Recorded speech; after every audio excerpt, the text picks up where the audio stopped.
Verbal Pick Radio, where we give you a verbal image of life, and we are everyday people. Like to welcome you all to the show.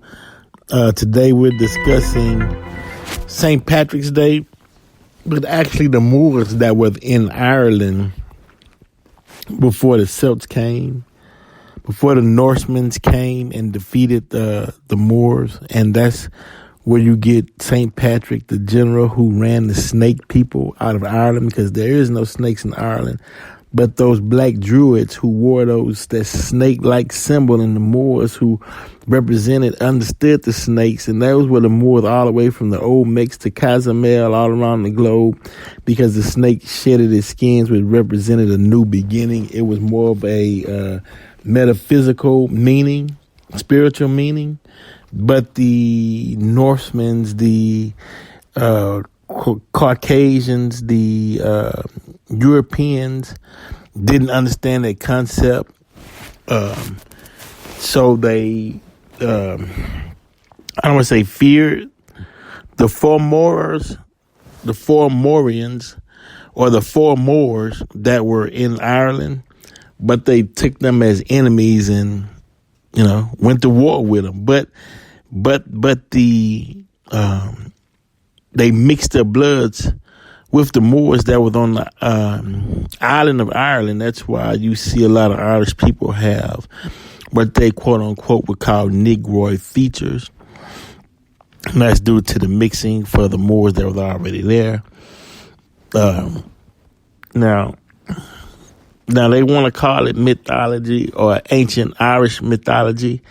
It refers to the original inhabitants of the island as being a giant seafaring people called the Fomorians or Fomors, which means dark of the sea. They are said to be of Hamitic stock. They called them demons, but as you all know, the Moors that were in Spain, the Spaniards, when they was describing the people who built Spain, they called them demons as well. These demons, as they are portrayed, defeated the first few incoming waves of invaders, but could not defeat the Furbolgs, Frrbolgs, who was coming on to the original people of Ireland. They were coming onto their lands, fighting them, just as the Spaniards and the French was coming, and the British was coming to the Americas, fighting the natural inhabitants of the Americas. The Furbolgs, who set up the land and lived side by side with the native Fomors. Two more invasions. The first led by the godly Tuatha, which is Tuathad Danann, which was Danish, and the second by the Celtic Milesians, took control of Ireland, mixing together with the Fomorians until they were no more. Today, it is regarded that these myths may, to some extent, be explaining actual history. His theory is, and this is from Negro Roots of Ireland, his theory is that the Fomorians were real people and that they were settlers from Africa, probably Negro, which way were black, Moors. I have three suspicions as to who they were exactly. The most likely of these is that they were Phoenicians. The Phoenicians, they were black, were Canaanites who came from the line of Ham. They were also well known for their selling skills and are said to have traveled to the British Isles, which they called the Tin Islands, Tin Islands, perhaps before Ireland was a Celtic domain, which it wasn't until a few centuries BCE. The Phoenicians colonized it. The names of these two people even sound similar. Another idea is that they were the Tuareg Berbers, Taureg Berbers. The Berber language is Hamitic, and the Berber people live in an area from which traveling to Ireland, which would be easily accessible. The Berbers perhaps set sail from western Morocco and settled on Ireland before the Celts, making it their new home. Another Irish legend similar to that of the Fomorians tell of the Selkies, a sort of Wurzel that is a seal during the day but a human by nightfall. Sometimes in Irish family of fair skin light-haired people. A child is born with dark hair, eyes, and skin, and it's called a Selkie. And that's just what they're saying is that every so often down the line in generations, that black will pop back up in the Irish families, and they call them Selkies, but which really they are Moors. I believe that though the present-day Irish descent, including myself and Irish American, have black roots, and that these features can still be seen in the people and in the culture. In Southern Ireland, some people referred to as Black Irish are noted for their strikingly dark features, as opposed to their fair-skinned, light-haired North. Although I have pale skin that does not tan well under the sun, I do not have Negroid facial features, as well as a dark brown eyes and dark brown hair that is sort of kinky, especially in moist conditions. Right? There is also a sub-race in Ireland called the Bryn, said to be of the original Irish stock, which have Mediterranean features, especially their hair.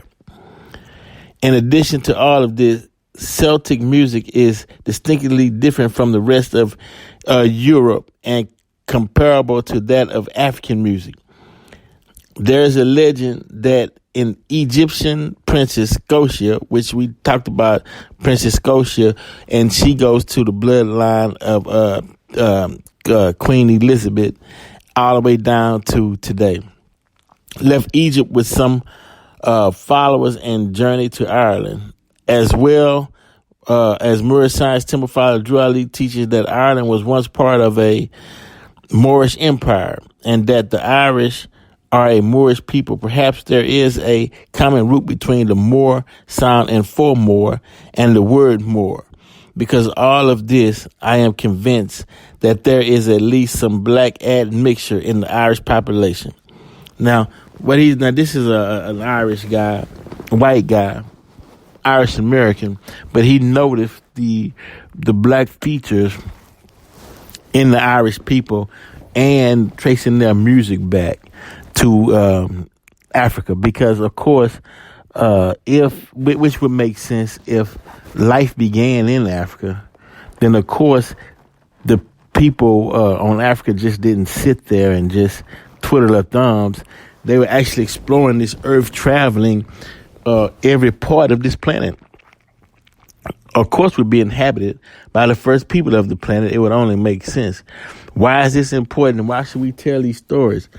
Well, it's only because the stories and the lies that was told depicting black people as though they made no advancements towards civilizations and that they were just swinging on some trees in Africa and had no knowledge and had no colleges and they wasn't into astronomy and cosmology and things of that nature, that they were just some idiots that was grunting.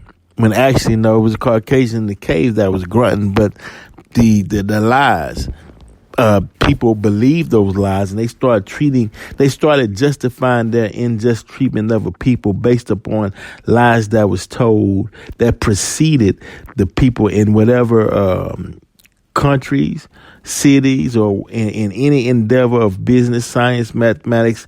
The stereotype of black people were that we just was unequipped and we couldn't handle serious things, and we would crack under the pressure because our brains couldn't handle a certain type of knowledge, and it was all false. And that's why you would hear me constantly always thanking Master Farah Muhammad, the Honorable Elijah Muhammad, Minister Farrakhan, for keep telling that knowledge or that supreme wisdom that wakes up the brain to accept and receive knowledge on a higher plane. Because and that science that was taught, hell, nobody else was teaching it to that degree. And it woke up Muhammad Ali, it woke up Malcolm X, it woke up Mr. Farrakhan, it woke up Royal Allah, it woke up Clarence 13X.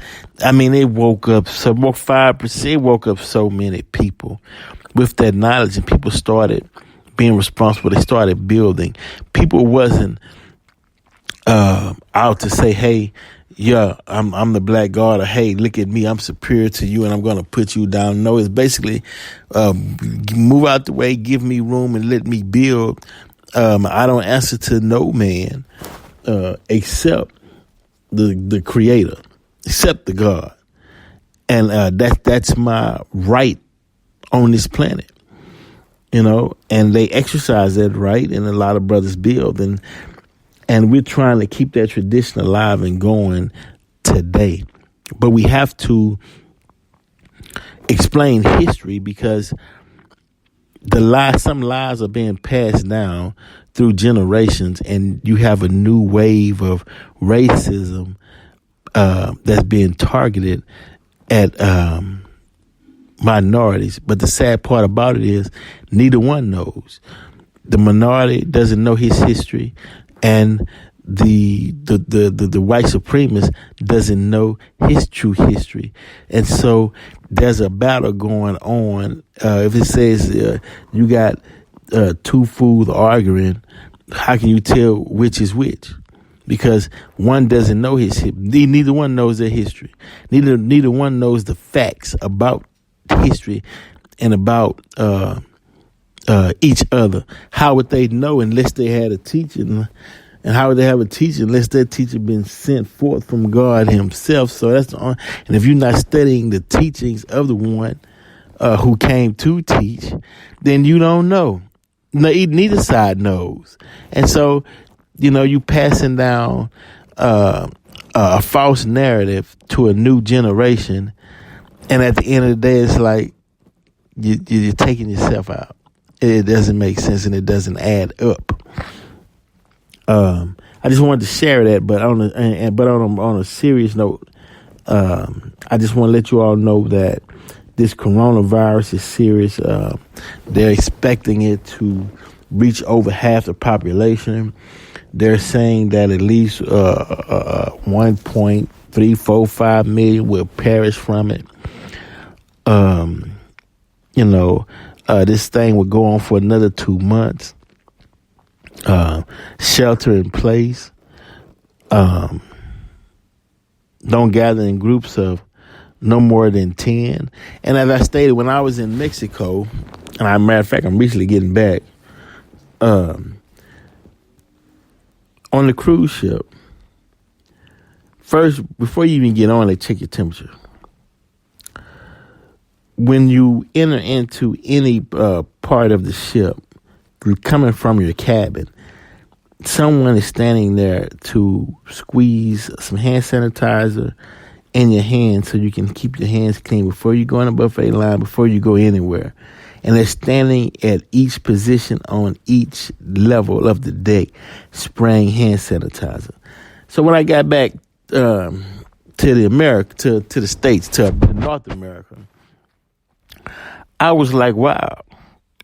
They need to have someone at the entrance of every store with some hand sanitizer, spraying it in each customer's hands, or patronage, or one who's patronizing that store.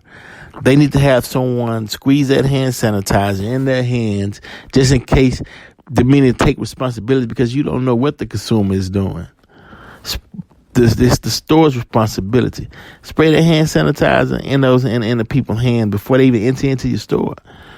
At every store, somebody's out front spraying everybody's hands, and if they don't want to submit their hands to get sprayed with some hand sanitizer, then they're not allowed in the store. Simple as that. Have a guard out front if need be. And that's protecting. Wipe the stores down, but make sure you spraying the customers down as well, and with their hands. And that's for their own good. It's for everybody's good. I'm wondering why we so late on that, and why we're not implementing that practice here in America. But after this show, I believe they'll start implementing that practice. It doesn't make sense to me. This is supposed to be a modernized society, but we're acting as if we're barbarians when it comes to this. You get mixed messages. At one point, it was called a hoax. At one point, it was said to go out and enjoy yourself. You know, we go to a bar, go to a restaurant. Then next it was, no, don't go nowhere where there are no public gatherings. Don't go nowhere where there's no more than 10 people. Shelter in place at home. Then they trying to, and look, I'll show y'all something. And I got to get this out the way, and I can get off the air, right? So they was talking about this versus Katrina, right? And they were talking about the $1,000 that in 2 weeks in which every American is supposed to be getting it, in which they're lobbying for, right? And they were saying, well, you know, we should just give it in the form of food stamps and a form of some type of aid, because if you put $1,000 in now listen to this, in some people's hand, they'll do like what was being done in Katrina. They'll go buy a Gucci bag. And I'm listening to them say that, but what they were saying in code was, you can't put that money in black folks' hand because they're not gonna buy it on the essentials. They'll go buy a television, they'll go buy a Gucci bag, or they're gonna go buy some Jordans, right? Now let me hip you idiots to something that you may not understand, because you think that you're so full of white privilege, right? The only way this country is afloat is by the means of the blacks in America. Some of you white people send your money back home to Israel. You send your money back home to Poland. You send your money back home to Spain. You send your money back home to all these European countries and help build over there, when 100% of black Americans' money it stays right here in the Americas. Black people would take that money. It don't even bounce in the black community one time. That money goes in a black person's hands and it's right out the community going to support white businesses. And this idiot would come on and say that black people would spend their stipend money on some material objects, when food, don't you know, black people are the ones that's keeping, white people are standing on black folks' shoulders. That 100% of blacks' dollars is spent right here in the Americas, and not even with their own, not even with black people. So you right, and he's right. And the minister said this: open up your own businesses, start doing for self, start supporting black-owned businesses. Look, I got a movie out, a documentary, right? And I spent my money. They didn't front me any money. I got D.L. Hughley in it. I have Erykah Badu, the real free Rick Ross, that's in the docudrama. Paul Wall is in it. Kay Reno is in it. Brother Eric Muhammad is in it. Marcus Mudd is in it. Pebbles, Zandy Official is in it. You know, Pebbles is in it. I mean, and it's like, yeah, I don't have the money to advertise as, say, Sony Pictures. No. But I do have friends. I do have people that's on social media. I do have people that listens to this show who knows somebody who can say, hey, look, this brother worked hard on this. Hey, share it. I'm going to share this with my friend. And then they tell their friends to share it with their friends. And they tell their friends to share it with their friends. And they tell their friends to share it with their friends. That's how you build up steam. Don't sit on it and be like, I'm not finna help him out in this, or let him do now. We each one teach one, each one help one. It's just as simple as that, you know. But that's my contribution, is what I'm saying. I'm doing something, and, I'm doing something independent that I'm putting out to the public on my own dime and with my own time, So it is what it is. But these idiots don't understand, that if black people poured their dollars out of this system would crash. And the sad part about it is some of them are so arrogant, they feel they can get on the radio and get on television and say whatever they want to say as though what they're saying is so advanced that it's over the heads of the minorities in this country, like they don't understand. No, look, I'm telling you, let me tell you each code word to let you know that we know what's going on, right? Blueberry. That they talking about black folks. When whites get on the elevator and there's blacks on there too, and you hear white folks say, "I'll just take short breaths," they don't want to breathe the air that you standing in it when standing in the same place on that same elevator with a white, right? They don't want to. No, they don't want to breathe that air. No.